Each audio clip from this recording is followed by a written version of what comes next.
Assalamualaikum warahmatullahi wabarakatuh. Waalaikumsalam.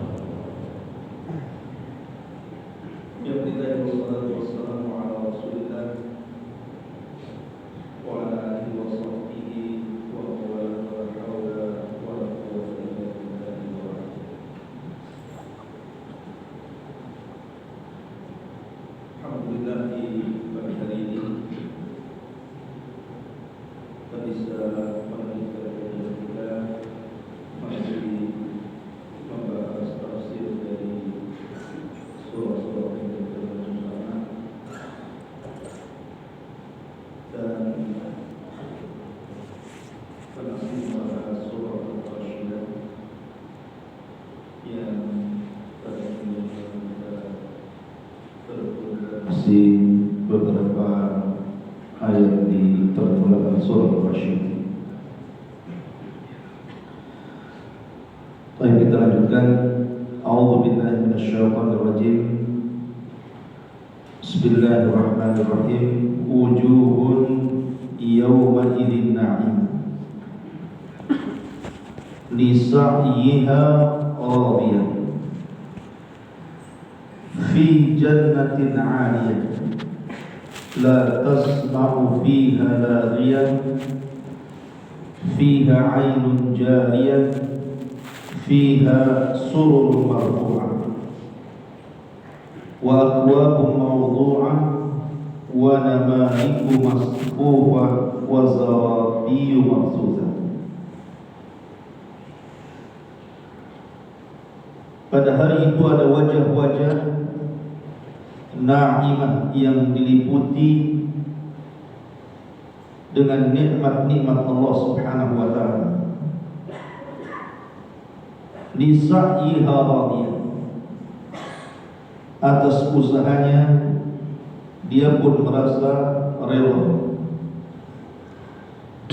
Fi jannatin 'aliyah, dan dia akan dimasukkan ke dalam surga yang sangat tinggi. La tasma'u fiha laghiyan,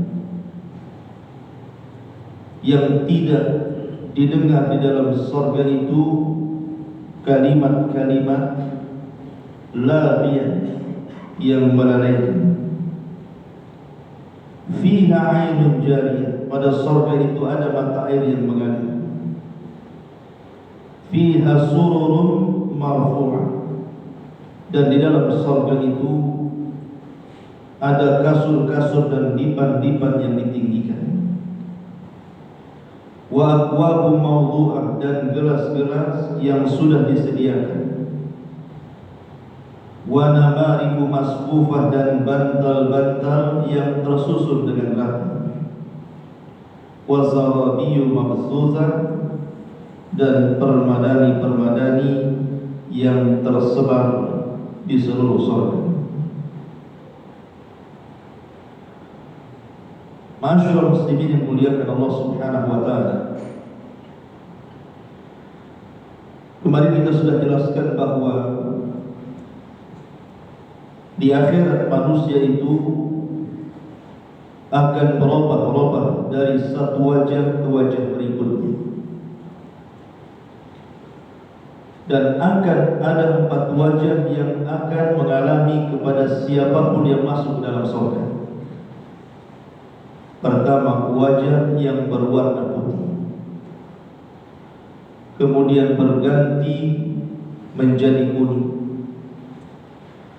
Kemudian ketika masuk ke dalam surga, maka wajah akan berubah menjadi na'im, bahagia, senang, diliputi nikmat. Dan wajah yang terakhir radiyah, wajah yang dipenuhi dengan keredaan.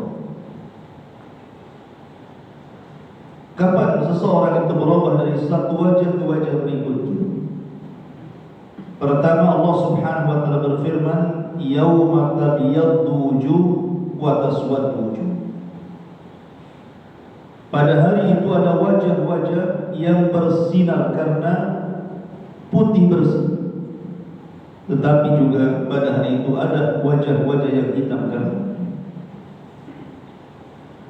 Para ulama ketika memberikan catatan kepada wujuhun wajah-wajah yang putih dan bersinar itu kapan terjadi? Ketika manusia membaca catatan amal. Jadi ketika Allah Subhanahu wa taala memberikan catatan amalnya, ada yang memegang dengan tangan kiri, ada yang memegang dengan tangan kanannya, dan ada yang memegang lewat tangan kiri di balik pundak. Karena manusia terbagi menjadi tiga, ada mukmin, ada kafir, dan ada munafik. Tentu ketika mengambil catatannya berbeda. Adapun seorang mukmin, maka dia akan mengambil catatannya biyamin, dengan tangan kanannya, dan dengan bangganya dia akan mengatakan ha umqra'u kitabi, lihatlah catatanku ini, karena dia tahu isinya semua kenikmatan. Tetapi juga ada orang-orang yang mengambil catatannya bishimali, dengan tangan kiri, dan hampir-hampir membuang, tidak mau membacanya, karena dia tahu catatannya isinya keburukan. Tapi ada juga yang mengambil catatannya dengan tangan kiri tapi di balik punggungnya. Mereka lah orang-orang munafik. Nah, ketika seseorang yang mengambil catatannya dengan tangan kanannya, dan setiap dia membaca kebaikan-kebaikannya, disitulah perubahan pertama ahli jannah.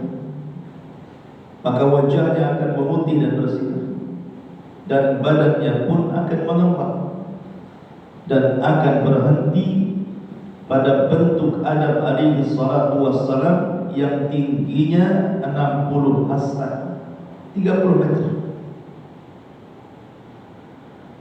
Lah ketika itu, ketika dia sudah membaca seluruh catatan amal kebaikannya dari awal sampai akhir, maka wajahnya akan berubah menjadi wujuhun yaumaidin musfirah.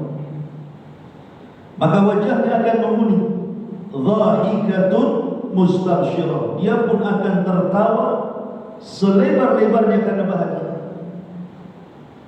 Artinya wajah yang berwarna putih itu ketika saat membaca catatannya, kemudian ketika selesai maka wajahnya berubah. Ini wajah yang kedua, musfirah, menjadi kuning karena akibat cahaya yang keluar dari wajah.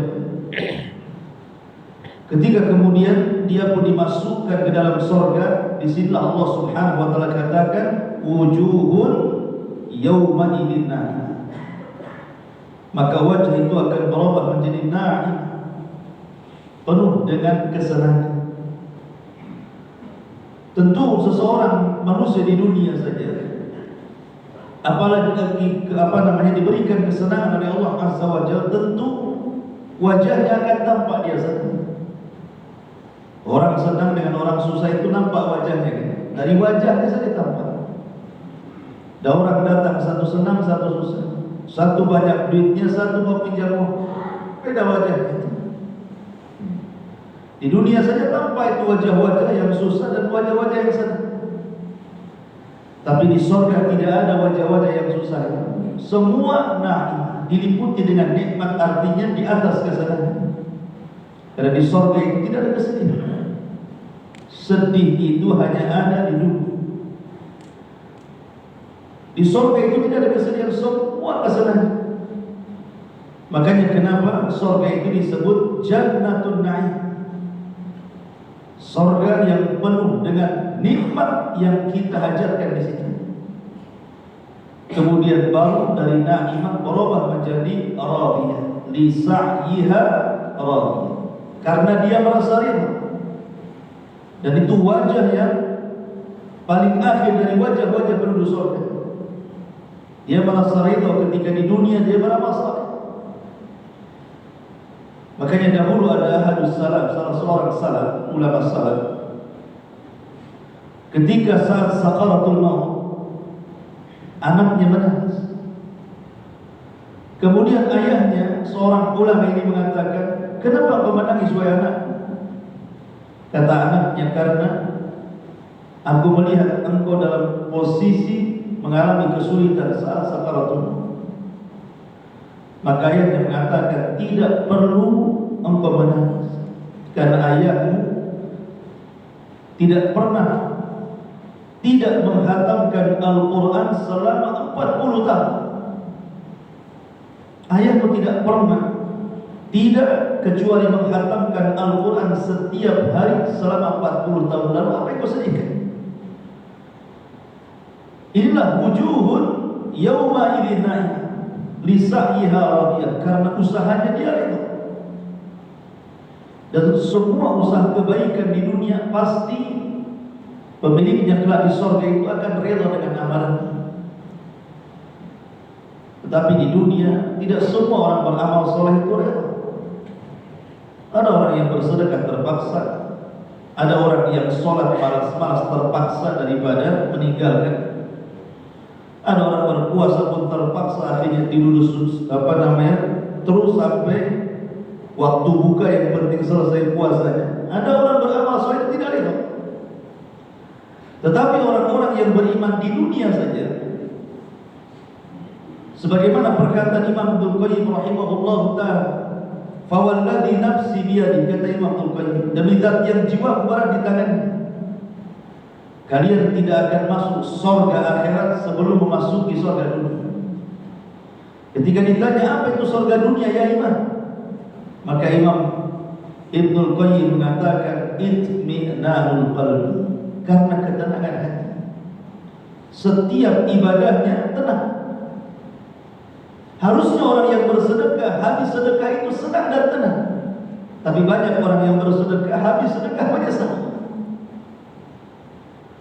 Harusnya orang yang selesai sholat, dia tenang hatinya sehingga dia akan menjauhi seluruh perbuatan keji dan kemungkaran.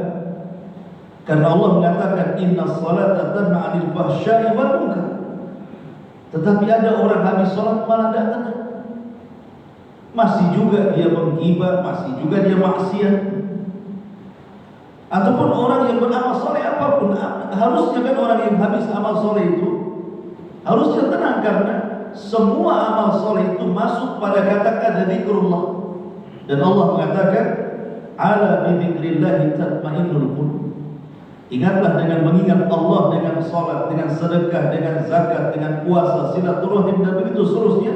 Harusnya itu menenangkan hati. Lah, tenangnya hati ketika selesai beramal saleh itu disebut lisa'yiha radiyah. Dia merasa senang dengan amalannya. Karena itu puncak wajah penduduk surga. Ya memang harus latihan, karena itu tidak lepas daripada keikhlasan. Karena orang yang tidak ikhlas di dunia saja tidak tenang, apalagi di akhirat. Makanya Allah mengatakan lisa'yiha radiyah, upayakan setiap usaha kita di dunia menenangkan hati. Dan kenapa hati terkadang tidak tenang ketika mengamalkan ibadah? Yang ibadah saja tidak tenang, apalagi yang tidak ibadah. Boleh jadi karena qaswatul qalbi, keras hati. Kemudian Allah mengatakan fi jannatin 'ali, di dalam surga yang paling tinggi.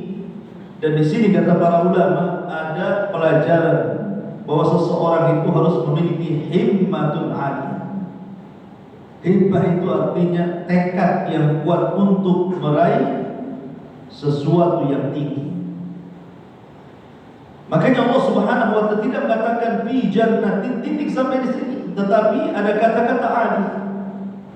Kalau kita hendak meraih surga, jangan surga biasa, minta surga yang tinggi. Makanya Nabi SAW mengatakan, "Idza sa'altumullaha fas'alu al-firdausil a'la, fa innahu a'lal jannah wa fawqahu arsyur rahman."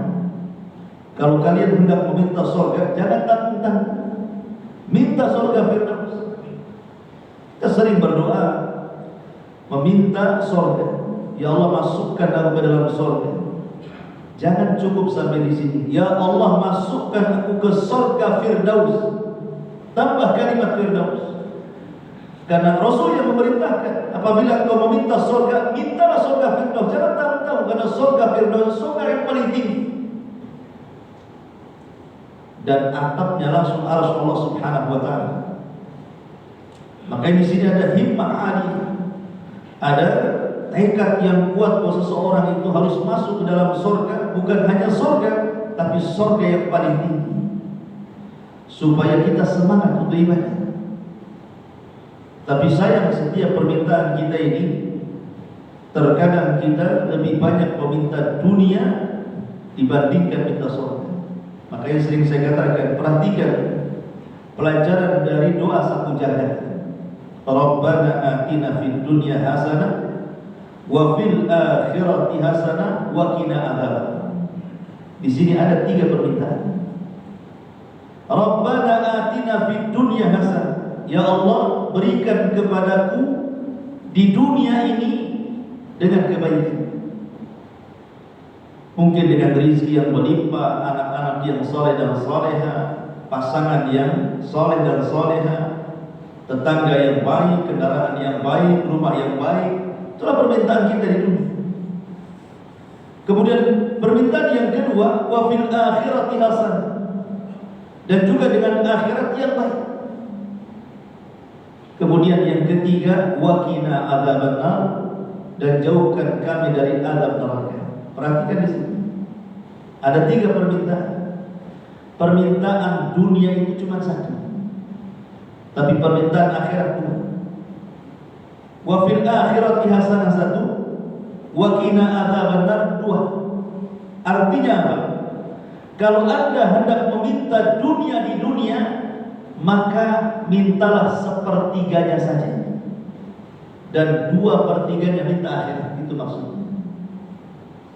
Jadi kalau seseorang hendak meminta dunia di dunia, saya ulangi, minta 1/3 saja, tetapi 2/3-nya minta akhirat. Itu pelajarannya dalam doa ini. Tapi kebanyakan orang minta itu justru bukan hanya 2/3 dunia, kalau perlu semuanya dunia. Sampai-sampai orang yang berada di tempat-tempat mustajab, contoh umpamanya berada di Mekah ketika haji, terkadang banyak orang meminta itu di tempat-tempat mustajab, di waktu yang mustajab, yang diminta dunia. Harusnya permintaan yang pertama kali dan 2/3 permintaan kita itu akhirat, baru kemudian dunia. Itu yang diajarkan Nabi SAW, dan faedah daripada doa yang tadi kita baca. Karena bagaimanapun Allah mengatakan, wabtaghi fima ataqallah darul akhirah wa la tansa nasibaka minad dunya. Allah memerintahkan kita minta akhirat dulu. Wabtaghi fima ataqallah darul akhirah, minta kepada Allah tujuan akhirat dulu. Baru Allah mengatakan wala tansa nasibaka minad dunya, tetapi jangan lupakan bagianmu di dunia. Dari sini menunjukkan bahwa kalau berdoa minta akhirat dulu, baru setelah itu minta dunia. Ya Allah, masukkan saya ke surga. Ya Allah, berikan saya tempat di surga. Masukkan saya ke surga. Baru setelah doa itu, ya Allah, dilapangkan rezeki saya. Ini kan enggak langsung saja, ya Allah, saya baru buka usaha lancarkan. Sudah langsung tutup, tidak ada surga-surga itu. Ada orang seperti itu, ya. Maka di sini fi jannatin 'aliyah diajarkan oleh Allah Azza wa Jalla kita memiliki himmah yang tinggi supaya kita semangat ibadah. Dan surga itu disebut 'aliyah secara makna wa hissan, artinya memang zatnya juga tinggi karena dia inda sidratil muntaha, inda jannatul ma'wa. Sidratul muntaha itu kenapa disebut muntaha? Karena akhir ilmu makhluk di situ. Setelah akhir ilmu makhluk di situ, sudah tidak bisa lagi dicapai di atasnya, karena surga di atas sidratul muntaha tidak bisa dicapai kecuali orang yang sudah meninggal dan membawa amal saleh. Jadi dia lebih tinggi daripada sidratul muntaha. Karena surga yang paling tinggi itu atapnya langsung arsy hingga sana Allah Subhanahu wa taala. Artinya secara hissan, secara zatnya memang tinggi, dan secara makna juga sama. Bahwa tidak ada tempat yang paling tinggi kecuali surga. Oleh karena itulah maka surga itu darajat, ada tingkatan-tingkatan. Dan Syekhul Islam Ibnu Taimiyah rahimahullah taala ketika menyebutkan tingkatan-tingkatan surga itu, beliau membacakan satu hadis Nabi sallallahu alaihi wasallam.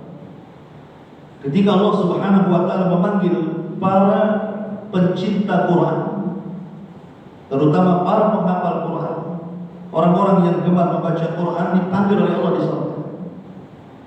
Kemudian Allah Subhanahu wa taala berfirman kepada mereka para pecinta Quran itu, "Iqra", baca, "warta", naik, terbanglah engkau ke atas, "warattil", dan tartilkan bacaan, "kama yurattil fid dunya", sebagaimana engkau membaca Quran di dunia dengan tartil.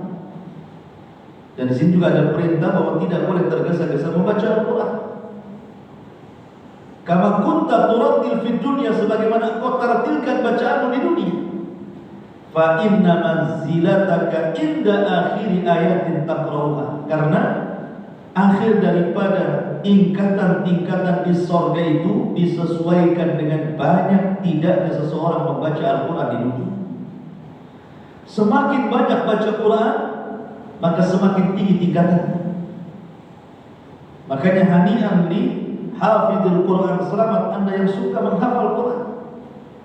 Karena orang menghafal Quran itu terkadang satu ayat bisa 100 kali dibaca untuk hafal.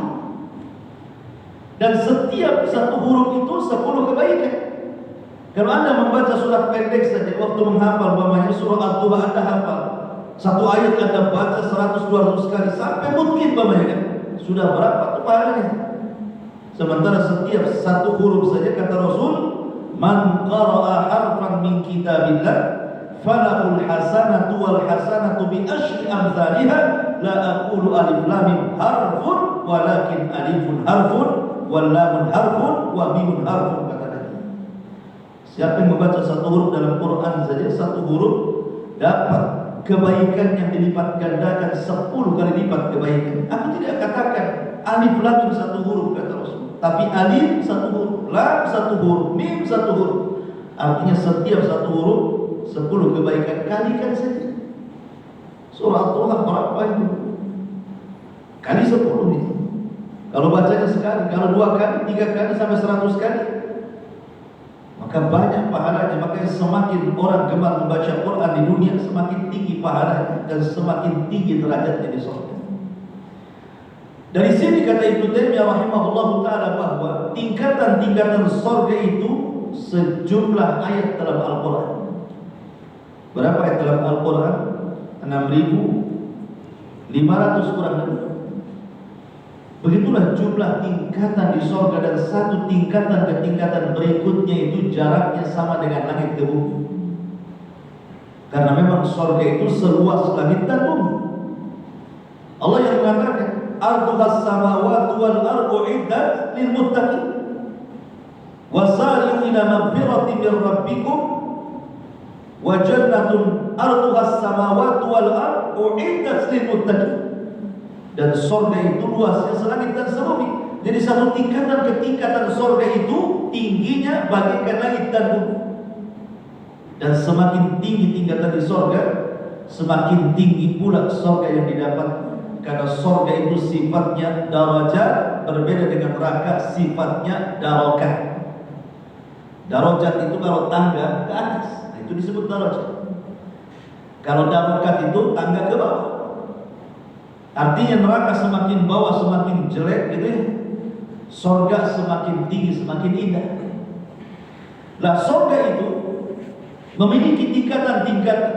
Lah dari 6.500 kurang lebih tingkatan surga itu ada 100 tingkatan yang dikhususkan untuk para mujahidin fi sabilillah. Dan umat ini kebanyakan para mujahid. Karena orang yang mati syahid tidak harus syahid di medan peperangan. Orang yang mati syahid tidak disyaratkan harus mati dalam medan peperangan. Orang yang tergelam mati syahid, orang yang terkena runtuhan mati syahid, wanita hamil kemudian melahirkan dia meninggal mati syahid gitu. Orang yang tabrakan mendadak gitu kemudian dia mati syahid. Banyak orang-orang yang mengantarkan mati syahid, termasuk orang thalabul ilmi, kemudian meninggal di tengah jalan, mati syahid. Jadi cara-cara mati syahid itu banyak.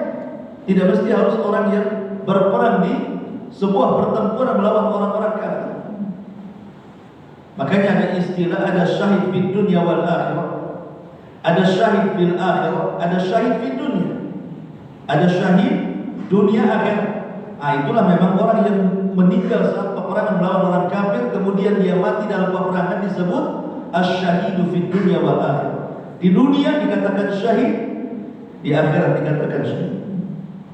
Maka berjalanlah perlakuan sebagai syuhada. Ketika meninggal tidak dimandikan, tidak dikafankan, langsung dikuburkan dengan darah yang melengket di badan untuk menjadi saksi di hadapan Allah dia syahid. Kemudian ada yang kedua, ada syahid di akhirat. Seperti orang-orang yang mengatakan, seperti orang yang ketika membela hartanya, membela keluarganya, membela jiwanya, kemudian dia dibunuh, syahid. Atau orang yang seperti tadi kemudian dia meninggal saat penyakit perut, ataupun orang yang terkena runtuhan, atau orang yang tenggelam, atau orang yang tabrakan dan begitu seterusnya. Jikalau dia orang yang beriman dan Allah pilihkan kematian seperti itu, berarti dia mati syahid secara akhirat, walaupun di dunia itu disebut syahid. Karena dia syahid yang di akhirat saja, tidak di dunia, berarti tidak berlaku hukum-hukum syahid di dunia. Artinya tetap harus dimandikan, dikafankan, disolatkan, dan dikuburkan di kuburan kaum muslimin, sama dengan yang lain. Tapi hukum akhirat dia syahid. Tapi yang ketiga, ada yang syahid di dunia tapi tidak syahid di akhirat. Seperti orang-orang yang mati dalam peperangan tetapi niatnya bukan karena Allah. Ya, kita katakan syahid secara zahir, tapi karena niatnya bukan karena Allah, supaya orang menganggap dia pahlawan, pemberani, atau hanya ingin harta rampasan perang, berarti kalau dia terbunuh dalam peperangan, syahid di dunia tapi tidak dikategorikan syahid di akhirat. Lah orang-orang yang mati syahid, maka mereka akan diberikan khusus tingkatan di surga itu 100 tingkatan.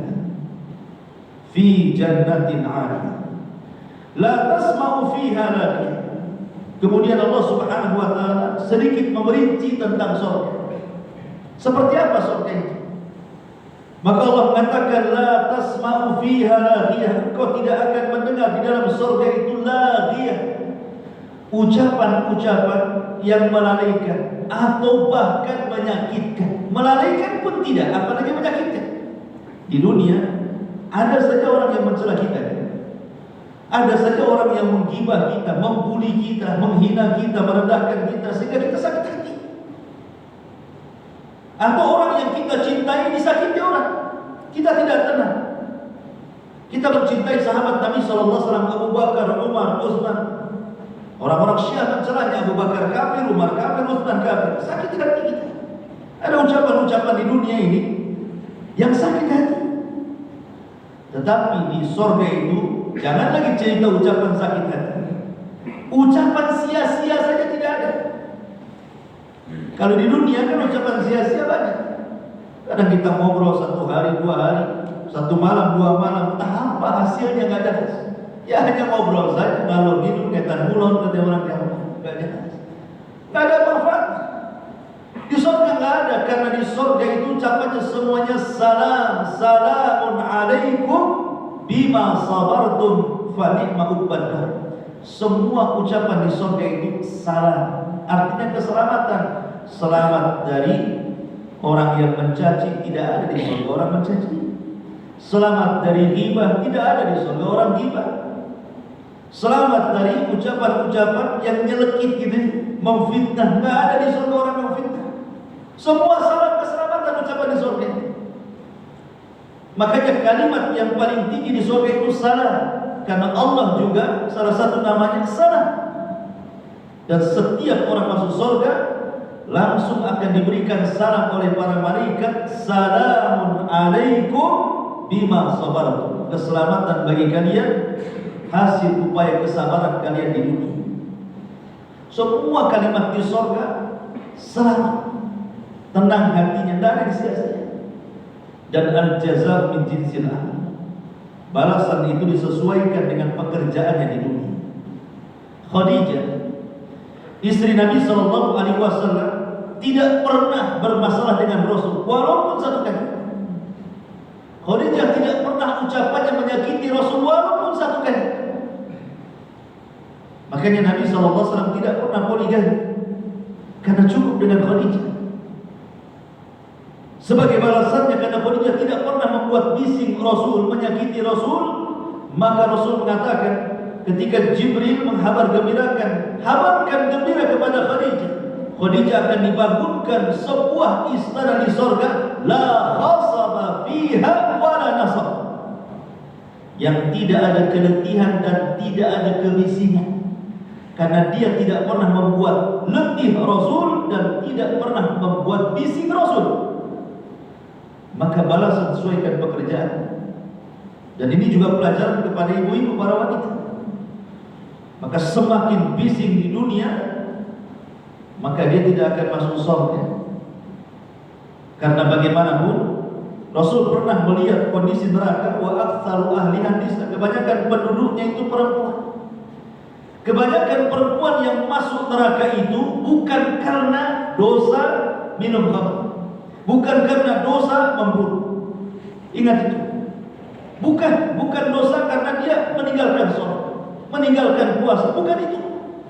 Kebanyakan wanita masuk surga itu dosa lisan, tidak ada lain. Karena ketika sahabat-sahabat Rasul bertanya kepada Nabi SAW, apakah wanita-wanita yang masuk neraka itu tidak sholat? Kata Rasul, sholat. Apakah wanita-wanita yang masuk neraka itu mereka tidak puasa? Kata Rasul, puasa. Apa mereka tidak ibadah? Ibadah. Lalu kenapa mereka masuk neraka? Kata Nabi SAW, walakinnahunna yakfurnal ashir, karena kebanyakan wanita itu kufur dengan suaminya. Bagaimana bentuk kufurnya? Jadi kalau seandainya, kata Nabi SAW, lau fa'altal khaira dahran, kalau kau memberikan kebaikan walaupun sepanjang hayatmu kepada pasanganmu, sekali anda melakukan satu kesalahan, maka kebaikan sepanjang hayat akan dikatakan oleh istri anda, la, engkau tidak pernah melakukan sedikit pun kebaikan. Jadi perempuan itu, maaf ibunya, mudah untuk melupakan nikmat suami. Suaminya sudah lelah letih kerja, yang tadinya tidak punya rumah kontrak sampai punya rumah, memberikan keturunan, menyekolahkan anak, memberikan rizki, makan, macam-macam. Ketika satu kesalahan dengan mengatakan kau tidak pernah berbuat sedikit pun, sudah lama kita cerai saja. Jadi Nabi SAW kenapa kemudian mengajarkan satu sifat namanya insaf bagi para wanita? Jangan mencela pasangan sebelum menimbang kebaikan dan keburukan. Artinya, ini suami saya, kalau ditimbang ini kebaikannya berapa, keburukannya berapa, itu maksudnya. Dari sini juga ada pelajaran bagi laki-laki, harus sabar dengan wanita, karena ada sisi buruk wanita itu, sisi yang yakfurnal ashir. Jadi bapak-bapak pun harus paham bahwa ada sisi buruk wanita itu mudah melupakan nikmat. Dari situ jangan terpancing, karena itu memang sisi yang melekat yang tidak mungkin diambil dan tidak ada yang selamat kecuali istri-istri Nabi SAW. Tidak ada yang selamat, istri siapapun, karena ada sifat ini, maka laki-laki harus bersabar. Jadi kalau sudah mulai dia bising begini-begini, kata Nabi SAW, idza ghadiba ahadukum falyakhruj. Apabila anda sedang emosi karena bermasalah dengan istri, lebih baik diam, keluar, jangan belain. Karena ada tipe-tipe laki-laki itu kurang lebih dengan perempuan, istrinya satu kalimat, suaminya pula 10 kalimat. Nah, ini perempuan itu laki-laki, nggak usah dilayan, kan ada sisi positifnya di situ. Sabar, disitulah pahalanya, gitu maksudnya. Ma'asyiral muslimin yang dimuliakan Allah Azza wa Jalla, la tasma'u fiha lagiyah. Di surga tidak mungkin orang mendengar kalimat-kalimat yang melalaikan, apalagi menyakitkan. Fiha ainun jariyah. Di surga itu ada mata air yang mengalir. Bukan satu mata air. Ada mata air yang turun dari atas yang kita sebut dengan air terjun. Ada mata air yang nadhakhatan. Nadhakha itu muncrat dari bumi ke atas, air mancur bahasa kita. Jadi ada air terjun, ada air mancur, samalah di dunia. Kadang-kadang seseorang fotografer itu ketika melihat pemandangan air terjun ataupun air mancur, kayaknya indah, subhanallah, kuasa Allah, ciptaan Allah sedemikian indah.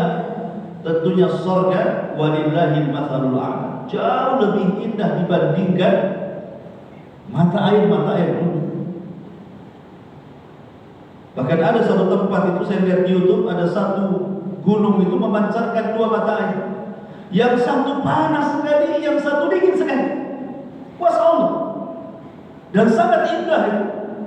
Itu baru di dunia ini. Bagaimana di surga mala ainun ra'at wala udhun sami'at wala khatara 'ala qalbi bashar. Fiha ainun jariyah. Fiha sururun marfu'. Ada dua penafsiran para ulama. Ada yang mengatakan surur diartikan hakikatnya, artinya surur itu ya dipan-dipan, kasur-kasur, spring bed mungkin bahasa kita. Tapi kan beda spring bed di dunia dengan spring bed di akhirat. Spring bed di dunia kalau terus ditiduri lama-lama pernya terasa kan, sakit pinggang lah. Tetapi di akhirat itu semakin hari ditiduri semakin enak rasanya. Karena nikmat di dunia itu yazdad wa yazdad, bertambah dan bertambah, setiap hari itu bertambah. Istananya itu hari ini berbeda dengan besok. Kalau kita mau mengganti rumah, ngecat dulu, baru nampak cantik. Setahun lagi luntur lagi catnya, dicat lagi kan begitu. Kalau seandainya rumah itu tidak pernah diperbaiki, semakin hari semakin rusak, lapuk, bisa roboh. Itulah dunia, semakin hari itu semakin jelek. Kayak antum lah. Tadinya ganteng, antum pun 60, 70, 80 tahun, 100 tahun. Udah nggak ada lagi cerita kencang-kencang itu, semua jatuhkan itu. Itulah di dunia. Makin lama itu makin jelek. Nengok istri ketika pertama senang, makin tua pengen nikah lagi. Kenapa? Udah tak enak, tak sedap. Di dunia mah seperti itu ya, tapi di akhirat tidak. Setiap hari itu yazid bertambah. Istananya semakin hari. Boleh jadi satu minggu itu kita sudah tidak kenal lagi rumah kita, karena semakin indah. Karena setiap satu minggu itu ada namanya Yaumul Mazid. Yaumul Mazid itu hari tambahan nikmat artinya. Kalau di dunia hari Jumat, tapi kalau di akhirat di surga sebut Yaumul Mazid. Disitulah Allah robah semuanya. Bukan hanya sekedar rumah kita, peralatannya, minumannya, makanannya, sampai ke kita yang dirubah. Karena setiap Yaumul Mazid itu ada sukul jannah. Hadis yang masyhur tentang sukul jannah. Sukul jannah itu pasar surga. Bukan tuh jual beli di surga, ada jual beli. Ngapain jual beli di surga? Layaknya kita di dunia, kalau mau ketemu kawan, yuk kita ketemu di warung kopi, kita ngobrol di sana, enak di sana kan. Kadang kelamaan lupa dia kerja. Nah di surga itu sukul jannah, pasar surga itu hanya digunakan untuk pertemuan ahlul jannah. Jadi seminggu sekali kita akan berjumpa dengan kawan-kawan kita. Jadi kalau di dunia Anda berkumpul di masjid ini, dan semoga Allah kumpulkan di masjid ini di dunia, Allah kumpulkan kita di surga. Jadi setiap hari Jumat itu kita akan kumpul. Antum mau ketemu siapa saja, kalau memang ditakdirkan masuk surga, bisa Allah pertemukan di pasar. Mau surga yang paling tinggi, yang paling rendah, akan ketemu di pasar. Disitulah mereka akan berbincang-bincang. Terkadang mereka berbincang-bincang di dunia. Subhanallah. Mereka ingat kondisi di dunia karena ingat bahwa kelebihan orang kalau masuk akhirat itu, Allah Subhanahu wa taala akan berikan ingatan yang tajam. Kalau kita mungkin sekarang yang usia 40-50 tahun, kenangan 15 tahun itu mungkin yang diingat 1-2 saja. Gak semuanya ingat kan? Gak semuanya ingat. Kita pernah utang sama orang saja baru seminggu udah lupa. Baru ditagih, oh iya saya punya utang. Itu di dunia ini. Tapi di akhirat ingatan itu akan diberikan semuanya. Sehingga kita ingat kawan waktu SD, SMP, SMA, S1, S2, S3 sampai seteler itu kan semua ingat. Artinya bahwa di surga itu tempat kita berkumpul, di situlah kita bincang-bincang kawan kampung, mungkin di kampung ya, kawan di Batam sini, di rantau, semua akan kumpul di surga. Sewaktu pulang maka akan datang dari angin yang membawa debu yang menghempas semua badan-badan penuh surga. Disitulah Allah roba. Tiba-tiba kita lebih ganteng, lebih indah, lebih tampan, lebih bagus lagi, sehingga ketika pulang istri dan suami gak mengenali. Istrinya gak kenal sama suaminya dan mengatakan, laqad izdastum husnan wa jamal. Heran istrinya, kenapa kau lebih tampan? Kenapa kau lebih indah? Suaminya juga sama loh, kenapa kau lebih cantik, lebih indah? Di dunia terbalik, kenapa makin lusuh banget? Stres banget. Jadi tidak ada di dunia indah-indahnya ini. Senang salah susah, apalagi kadang-kadang di dunia. Makanya di sini Allah Subhanahu wa taala ingin menjelaskan sururun marfu', dipan-dipan yang ditinggikan. Ayat ini menjadi ejekan orang-orang kafir Quraisy dan mengatakan, lihat si Muhammad sedang membual gitu. Mana ada dipan-dipan yang tingginya 15 hasta, 30 hasta. Satu hasta itu kan segini setengah meter. Kalau 30 hasta, kalau dibuat meter berarti tinggi spring bed itu 15 meter. 15 meter dari mana? Ini berapa meter? 12. Atas menara. Setinggi itu dari sini ke menara sana. Spring bed. Jadi orang-orang musyrik Arab ini mengatakan, lihat si Muhammad membuat. Ini dipan setinggi itu, macam mana kita naiknya? Macam mana kita tidurnya? Pakai tangga kan? Maka orang Allah mengatakan sururun marfu'ah. Penduduk surga itu bukan kayak antum kecil-kecil gini. Penduduk surga itu tinggi-tinggi. Karena bentuknya seperti Adam alaihi salatu wassalam. Ya wajar kemudian juga kasurnya pun besar. Dan kalau seandainya kasur yang di dunia dimasukkan ke surga, jadi tikar kan begitu. Orang yang tinggi 30 meter, ya dipannya pun harus tinggi. Itu logika ya.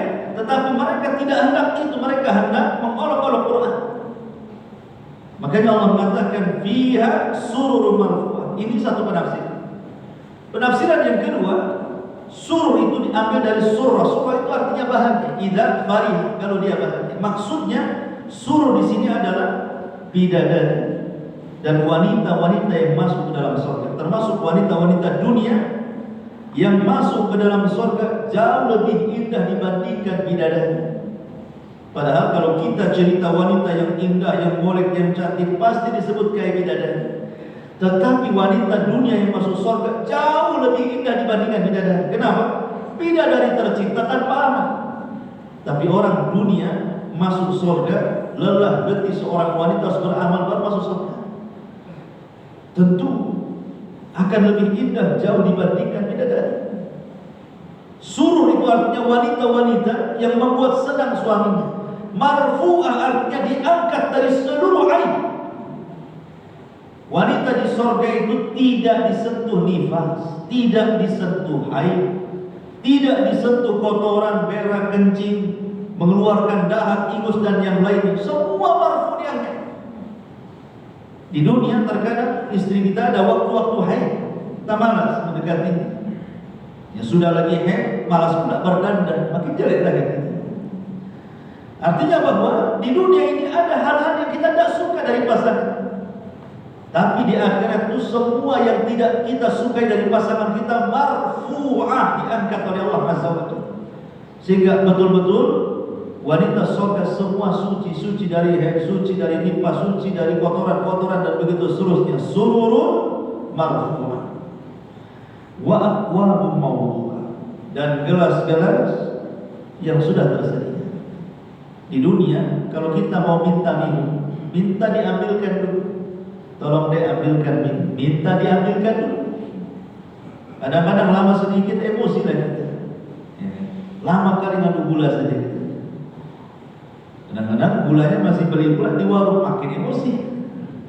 Jadi kadang-kadang di dunia ini mau minum saja kadang-kadang sudah hilang selera. Tetapi di surga itu mau doa sudah ada. Jadi setiap namanya dituangkan nih, kemudian diletakkan tekonya sudah penuh lagi. Dan setelah kita minum, tegukan kedua lebih enak dibandingkan tegukan yang pertama. Tegukan yang ketiga lebih enak dibandingkan tegukan yang kedua. Jadi begitu kenikmatannya surga itu. Kalau kita kan lagi seruput kopi kan, makin dingin makin enak. Ya, pas panas-panas, enak kayak ngeruput. Sudah 15 menit sudah dingin, udah gak enak lagi. Makanya wa maudu.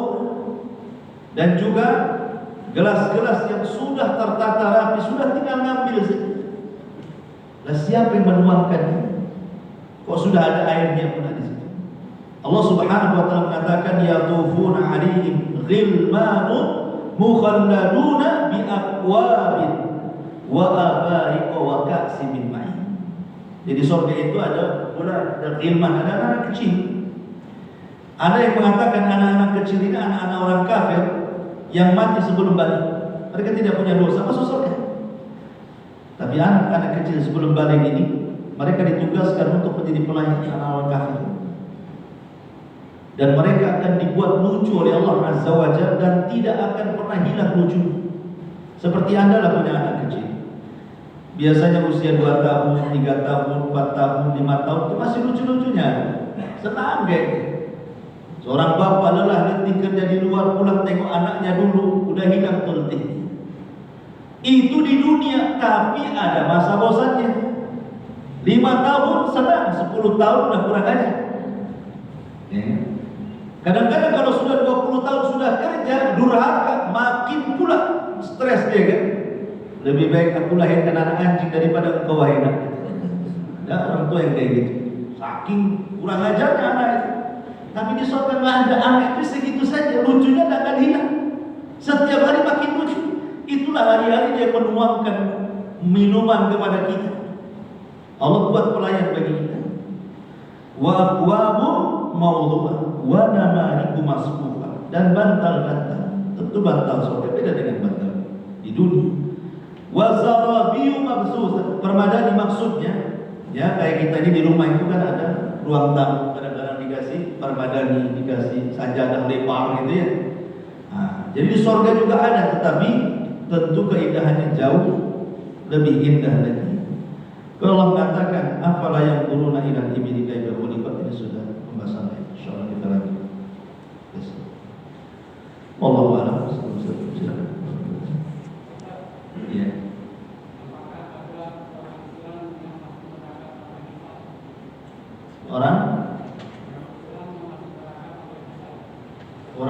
Orang Islam masuk neraka. Apa hisabnya?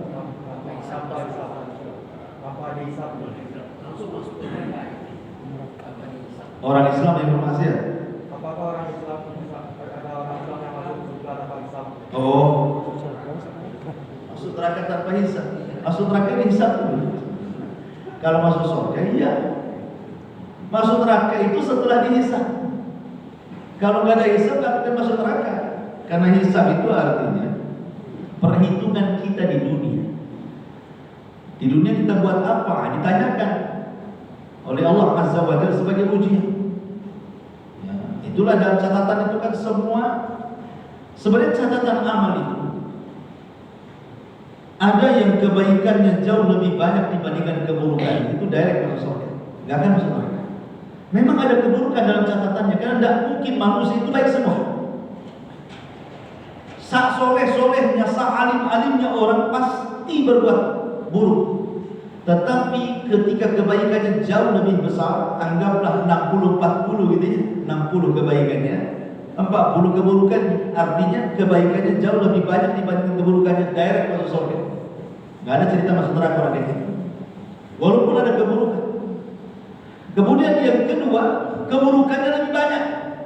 keburukannya 60, kebaikannya 40. Orang seperti ini direct masuk neraka, nggak ada cerita.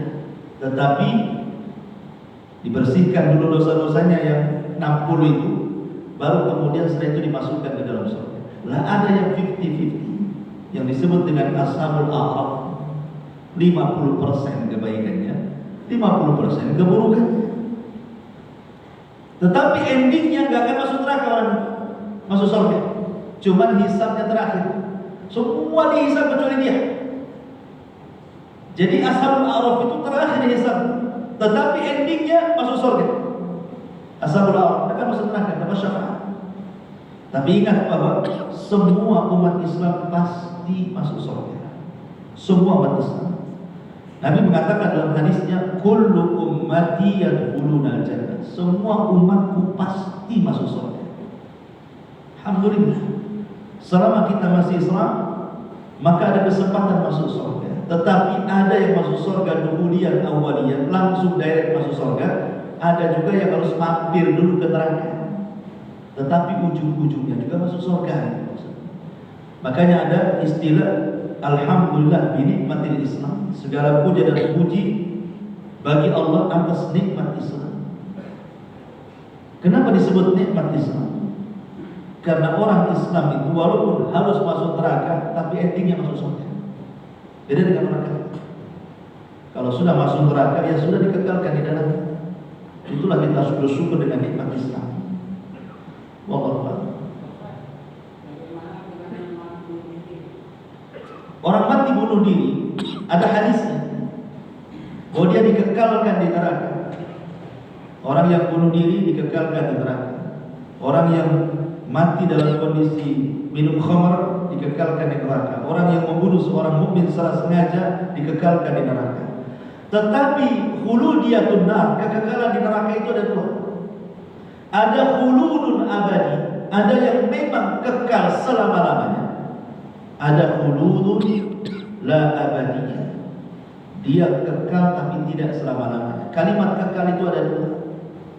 Saking lamanya di neraka itu disebut kekal, tetapi kemudian suatu waktu pun dia akan dimasukkan di dalam surga. Ada kekal maknanya yang kekal tidak akan keluar.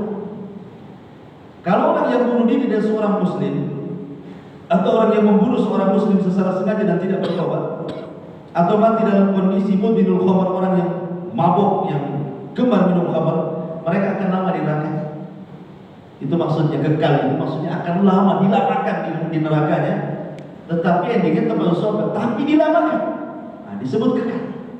Dan dibantah kepada Khawarij yang mengatakan para pelaku dosa besar akan dikekalkan selama-lamanya di neraka, dan mereka menghukumi para pelaku dosa kafir di dunia. Maka ahli sunnah tidak demikian. Dia tidak kafir, dia sedang naqisul iman. Kalau ada orang bunuh diri, ahli sunnah mengatakan kalau dia seorang mukmin itu lagi kurang iman, tidak sempurna. Tapi di akhirat maksud kekal di situ bukan kekal dikekalkan selama-lamanya, tidak, tetapi saking lamanya sehingga Allah membahasakan dengan khalidina fiha. Wa man yaqtul mu'minan muta'ammidan fajazaohu jahannam khalidan fiha. Kan itu bahasanya. Siapa yang membunuh seorang mukmin secara sengaja maka masuk jahanam dan kekal di dalamnya. Kalimat kekal di dalamnya bukan kekal selama-lamanya, artinya dilamakan di neraka. Nah, gitu maksudnya. Allah, hati-hati jangan bunuh diri. Apalah bunuh diri? Apa menyelesaikan masalah? Tidak. Orang bunuh diri ini orang hilang akal, orang stres. Dia mau terbebas dari masalah, masuk ke masalah yang lebih besar di kuburan. Orang bunuh diri. Wallahu a'lam. Dan subhanallah, hamdika, asyhadu an la ilaha illa anta